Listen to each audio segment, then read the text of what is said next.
Govoriti o smrti je danes kar nesodobno in čudno. Ljudje bi to resničnost našega življenja radi dali na stranski tir. Izgleda, kakor da bi radi vse življenje živeli brez misli na smrt, na koncu pa na hitro umrli. Človek dobi občutek, kakor da smrt ni del našega življenja. Ponekod po svetu v bolj razvitih družbah, kakor pravijo, odrivajo vse, kar je povezano z umiranjem in smrtjo, čisto na rob dogajanja. Pokopališča so prestavili daleč iz mest. Ljudje ne umirajo več doma, temveč v bolnišnicah ali domovih za ostarele. Imajo celo posebne storitve ob smrti. Umrle naličijo, tako da izgledajo čim bolj takšni, kot so bili še v življenju, da bi čim manj dajali videz, da so že umrli. Naredijo, kakor da so samo zaspali. Nekateri celo otrokom ne pustijo imeti stika z umrlim, da ne bi postali zagrenjeni. Vse to se dogaja zato, ker ljudje ne sprejemajo smrti kot sopotnice v življenju. Hočejo uživati življenje, zaradi tega pa postane tudi življenje drugačno. Vse je hitro, napolnjeno in natrpano.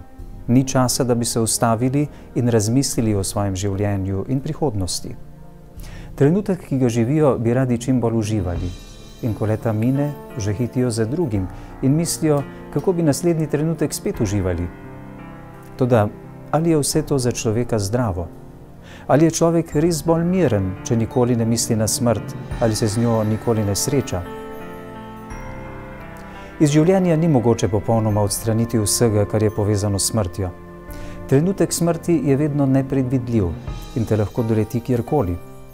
Ob nas lahko umre nekdo, za katerega smrti ne bi niti slutili. Res lahko ostarele ljudi strpamo v domove in bolnišnice, da bodo umirali daleč od nas, toda tudi mladi, ki živijo ob nas, lahko umrejo. Mislim, da je bilo včasih drugače. Ljudje so umirali v krogu svojih domačih. Če so bili bolni, so vsi vedeli, da ne morejo biti več dolgo. Vsem je bilo jasno, da se bliža trenutek odhoda. V vernih družinah so običajno molili za srečno zadnjo uro. Umirajoči pa so se pripravljali. Pred smrtjo so skušali urediti vse zemeljske zadeve z dediščino in prejeli zakramente za umirajoče. Tako so imeli več možnosti, da so umirali pripravljeni in spravljeni z Bogom. Tudi pokopališča so bila običajno okoli cerkva. Ljudje so jih obiskovali vsako nedeljo in bili tako v stalnem stiku s svojimi rajnimi. Se jih spominjali in zanje molili. Smrt je bila vtkana v njihovo življenje in so z njo živeli. Tudi njihovo delo je bilo drugačno od današnjega. Delali so, da bi se preživljali. Večinoma ljudje niso mislili na dobiček. Ljubili so svoj košček zemlje in ga obdelovali ter se preživljali. Danes je drugače. Vsako delo mora prinašati dobiček, drugače je nekoristno. Tudi ljudje morajo biti čim bolj uspešni in čim več narediti. Tako nemogli in bolni ljudje postanejo nepotrebni in nekoristni, zato jih odstranijo iz normalnega okolja v domove, kjer so zapuščeni in osamljeni.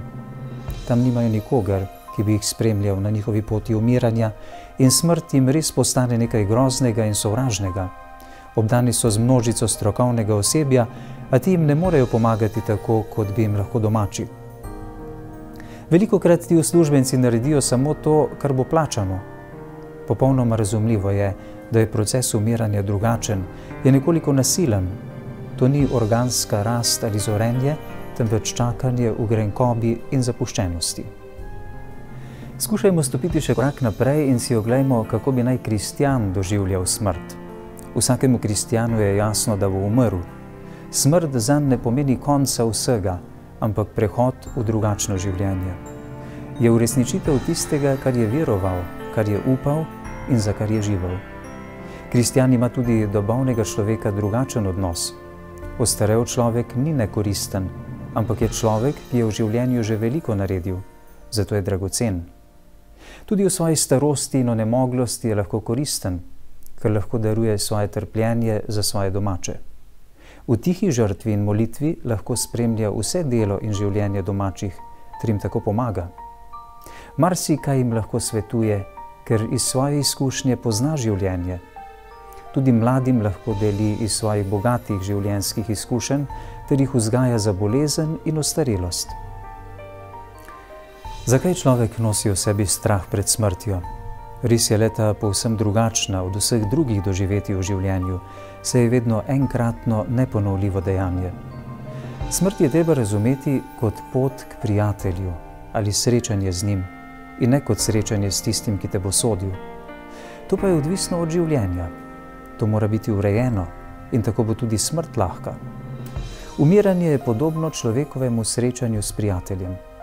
Če se dobro poznata in sta dobra prijatelja, je vsako snidenje neke vrste veselje. Med njima ni napetosti ali zahrbtnosti, tudi strahu ne. Poznata se dobro, drug drugemu zaupata in se rada srečujeta. Spoštovanje med prijateljema je tako veliko, ker drug drugemu nista naredila ničesar zahrbtnega, kar bi motilo njuno prijateljsko vez. Drugače je, če sta dve osebi prijatelja samo na videz, ali pa če je eden izrabil prijateljstvo ali prijatelja v svojo korist. Tak odnos ni več čist, sproščen in naraven. Mednju se je naselila neka tesnoba. Ko se srečata, vsaj tistega, ki je skrivaj izrabil drugega, prevzame neka tesnoba in strah. Boji se, da bo prijatelj izvedel za njegovo zahrbtno ravnanje. Nepoštenost prinese v odnos nesproščenost in nezaupanje. Tisti, ki je ravnal slabo, lahko začne dvomiti v drugega, ki je pošten. Svoja nepoštena nagnjanja prenaša van in sumi, kaj če ni on ravnal še bolj nepošteno in je mogoče še bolj izkoristil mojo poštenost. Odnos ni več prijateljski in zaupljiv, prepojen je z nezaupanjem, sumničenjem in nepoštenostjo. Srečanje je zaradi vseh teh napetosti lahko prava muka in trpljenje. Podobno se z vsakim izmed nas dogaja ob smrti. Živimo z Bogom in naše prijateljstvo z njim je naša glavna življenjska vsebina. Bog je vedno iskren in zaupljiv prijatelj. K takemu prijateljstvu kliče tudi nas, zato ni vseeno, kako živimo. Z Bogom je treba gojiti prijateljstvo. To pomeni, da mora biti vse življenje sobivanje z Bogom. Potrebno se je truditi, da je ta odnos vedno bolj živ. Prav molitev nam k temu pomaga. Z Bogom se je treba pogosto srečevati v svetem obhajilu in ga obiskovati v zaupni molitvi. Potrebno ga je poslušati in se z njim pogovarjati. Vsak kristjan mora postati domač z Bogom. V življenju lahko zraste do Boga lep in zaupljiv odnos. Bog res postane prijatelj, saj prav on lahko pomaga v vsaki stiski. Smrt je pravzaprav srečanje z Bogom, ki je moj prijatelj. Če sva vse življenje prijateljevala in si zaupala, bo poslednje srečanje nekaj veselega. Človek ne bo občutil nobene tesnobe in ne strahu, saj mu vest ne bo ničesar očitala. Takim gotovo velja blagor iz knjige Razodetja. Blagor mrtvim, ki odslej umirajo v Gospodu. Da, govori duh, odpočijajo se naj od svojih naporov, kajti njihova dela gredo z njimi. Drugače pa je, če si človek za tako prijateljstvo ni nič prizadeval. Mogoče je celo živel tako, kot da Boga ni in ga je v življenju celo zatajil. S takim odnosom se prijateljstvo krha in v človeka, ki dela proti Bogu, se naseljuje tesnoba in nemir. Smrt ne bo srečanje s prijateljem, ki ga imaš rad, marveč z nekom, ki se ga bojiš, ker se bojiš, da bi ti očital tvoje prestopke. Človek se boji, da bi bil Bog z njim strog, zato se od njega še bolj oddaljuje. Namesto, da bi se z njim spravil, pred njim beži. Toda zakaj? Ali je Bog res strog sodnik, ki išče izgubljene prestopnike, da bi jih kaznoval? Ne, ni. Bog je dobrotljiv prijatelj in usmiljen oče. Tako ga doživlja tisti, ki je vse življenje delal po svoje. Običajno ima človek v starosti in bolezni veliko časa za premišljevanje. Takrat se vsi prizori iz njegovih spodrsljajev zelo živo vračajo v spomin. Sprašujejo nam vest in še bolj burijo našo notranjost. Mnoge ljudi to zelo zbega. V nemiru se občutki krivde še stopnjujejo in nemalokrat se zgodi, da taki ljudje obupajo nad življenjem. V strahu pred srečanjem z Bogom si sami vzamejo življenje, misleč, da mu bodo na tak način ušli. Smrt takega človeka mora biti resnična groza in trpljenje. Iz vsega tega vidimo, da je za smrt treba tudi živeti in se vzgajati. Mislim, da ni zaman pregovor, ki pravi, kakršno življenje, taka smrt. Misel na smrt nam pomaga, da se na ta svet ne navezujemo. Pomaga nam pripravljati se na srečanje z Bogom, se truditi, da bi bilo to srečanje pripravljeno, da bi bilo posledica življenja v prijateljstvu z Bogom. Globoko veren kristjan pa lahko smrt doživlja še drugače. V resnično vernem kristjanu vedno bolj raste želja po trdnem prijateljstvu z Bogom. Ta želja preraste v hrepenenje po Bogu. V takem odnosu ni ničesar, kar bi povzročalo nemir. Je popolnoma iskreno in čisto. Iz iskrenega odnosa raste veselje. Človek je vedno bolj željan srečevati se z Bogom, zato mu ni težko moliti in se srečevati z Bogom v svetem obhajilu. Celo trudi se, da bi sam naredil vse, kar more, da bi ta odnos poglobil. V molitvi se trudi priti v bolj globoko osebno srečevanje z Bogom. Molitev mu postane potreba, da se z Bogom lahko pogovarja kot s prijateljem. Posledica tega je urejeno življenje. Zna zgraditi prave odnose do vseh ljudi, s katerimi se srečuje in živi. Zna odpuščati in pomagati, ter ne išče svojih koristi. Ne pride mu na misel, da bi izkoristil priložnost in se okoristil. Vse življenje je odkrito. Zaveda se, da vse, kar naredi, naredi pred Bogom. Pred njim ne moreš ničesar skriti. Življenje jemlje odgovorno. Vsako njegovo dejanje je zrcalo tega, kar se dogaja v njegovi notranjosti. Zaveda se, da je njegov življenjski smisel živeti z Bogom in večno veselje. Romanje na tem svetu mu je podarjeno, da naredi čim več dobrega za bližnjega in zase. Materialne dobrine mu niso cilj, marveč sredstvo, s katerim lahko uresničuje ljubezen do bližnjega. Tako romanje povzroča tako veliko hrepenenje po Bogu, da pripravljen pričakuje srečanje z Bogom. Na smrt se pripravlja in se je ne boji, celo veseli se je. Takemu človeku postane trenutek smrti srečanje z ljubljenim Bogom. To je dovršitev vsega hrepenenja in izpolnitev vseh želja, zato ni težka in trpka. Smrt v resnici postane prijateljica, ki vernemu človeku pomaga k Bogu. V trenutku smrti odpadejo vse koprene telesnosti, ki nam niso dovoljevale, da bi gledali Boga takšnega, kakršen je. V življenju smo ga gledali kakor v zrcalu in nejasno, ker nam ga je zagrinjala koprena telesnosti. Ob smrti pa ta koprena odpade. Končno lahko doživi srečanje s prijateljem, ki ga je vedno pričakoval. V življenju se je z njim pogovarjal, ga molil, se mu zahvaljeval. Ni ga mogel videti, lahko ga je doživljal samo v veri. Krščansko upanje ga je gnalo, da se je veselil vsakega srečanja, v veri in v ljubezni se je z Bogom na duhoven način že združeval. To je bil samo predokus vsega, kar mu je bilo dano le v veri. Kako naj bo takemu človeku smrt težka? Ali se mu ne zdi, da bi bilo veliko težje še čakati v telesu?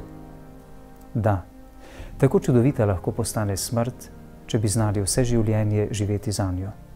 Potrebno je samega sebe vzgajati za smrt in se jasno zavedati, kaj bo trenutek odhoda zame v resnici pomenil. Srečanje z Bogom, ki me ima neskončno rad.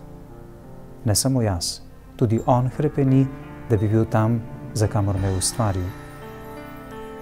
V teku mojega življenja me je spremljal v vseh bojih ter stiskah in tudi njemu ni bilo lahko, ko sem trpel.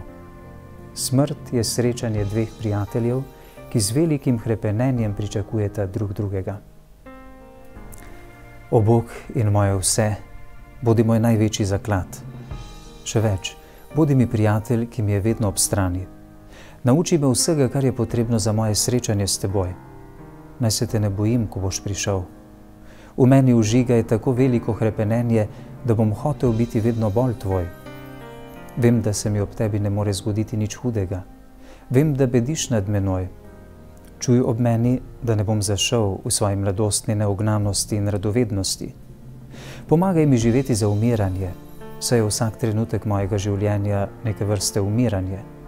Vsak dan sem bližje srečanju s teboj. Trenutki, ki so minili, se ne bodo povrnili. preživel sem jih s tvojo pomočjo.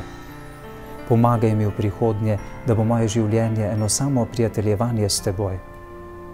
Naj moje hrepenenje tako raste, da te bom iskal v molitvi in premišljevanju, ter ti bom služil v ljubezni in odpovedi. Vem, da si me ustvaril, da bi bil svet. Vem, da me hočeš imeti v svojem kraljestvu. Tudi jaz hočem priti k tebi. Rad bi se ti zahvalil za vso ljubezen, ki jo izkazuješ meni grešniku. Vesel sem, ker si ob meni in me varuješ pred vsem, kar bi mi lahko škodovalo. Lepo je biti tako ljubljen. Kdaj bo prišel dan, ko te bom lahko videl s svojimi očmi? Sedaj te lahko iščem zakritega in čutim samo tvoje sledove. Daj mi v veselju dočakati ta veliki dan, dan mojega rojstva za nebesa.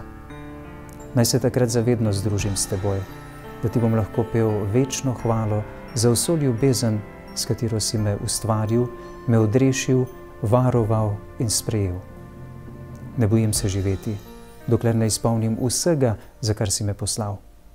Potem pa mi pošlji sestro smrt, ki me bo peljala pred tvoje obličje, da te bom gledal, moj Bog in moja sreča.